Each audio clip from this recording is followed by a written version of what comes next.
Hello hi welcome to TBN. ఈరోజు మన topic వచ్చేసి digital age of banking.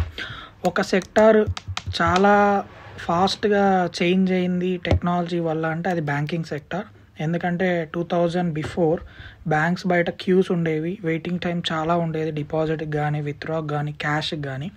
But after 2000 first ATMs వచ్చాయి, ఏటీఎమ్స్లో విత్డ్రా చేయడం స్టార్ట్ చేసుకున్నారు మనీ. సో కొంచెం క్యూస్ తగ్గాయి అండ్ లేటర్ ఆన్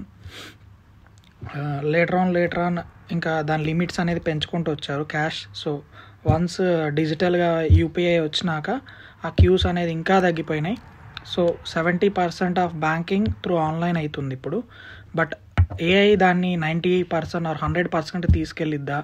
అది కస్టమర్స్ ట్రస్ట్ చేస్తారా? అంటే పీపుల్ ఇంటర్ఫియర్ లేకుండా బ్యాలెన్సెస్ అనేవి అవుతాయా ఆర్ సైబర్ ఫ్రాడ్స్ అవుతాయా?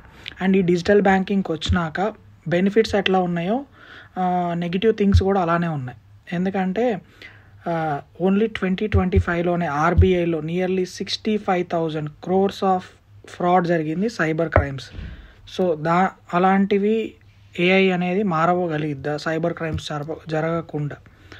అండ్ ఇలాంటి క్వశ్చన్స్ అన్నీ రైజ్ అవుతున్నాయి. అండ్ డిజిటల్ బ్యాంకింగ్ వచ్చినాక అండ్ ట్రాన్సాక్షన్స్ పెరిగాయి, billions of transactions, trillions of transactions జరుగుతున్నాయి. అండ్ దానివల్ల గవర్నమెంట్ ట్రాన్స్పరెన్సీ ఉంది. అండ్ టెక్నాలజీ వల్ల బ్యాంక్స్కి వెళ్ళడం జనం తగ్గించేశారు. అండ్ 2030 కల్లా చాలా పబ్లిక్ అండ్ ప్రైవేట్ బ్యాంక్స్ చెప్తున్నాయి వాళ్ళ చెక్ డిపాజిట్స్ కానీ ఏదైనా త్రూ ఆన్లైన్ జరిగేటట్టు చేస్తారు. దానివల్ల ఎంతోమంది జాబ్స్ కోల్పోతున్నారు బ్యాంకింగ్ సెక్టార్లో. బట్ అది కూడా ఒక defect.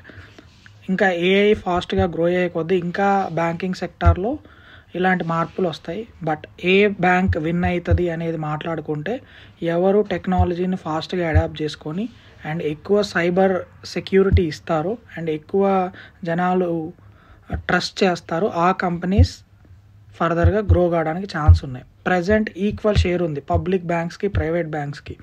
But private banks adopt చేసుకున్నంత ఫాస్ట్గా పబ్లిక్ బ్యాంక్స్ టెక్నాలజీని అడాప్ట్ చేసుకోవు.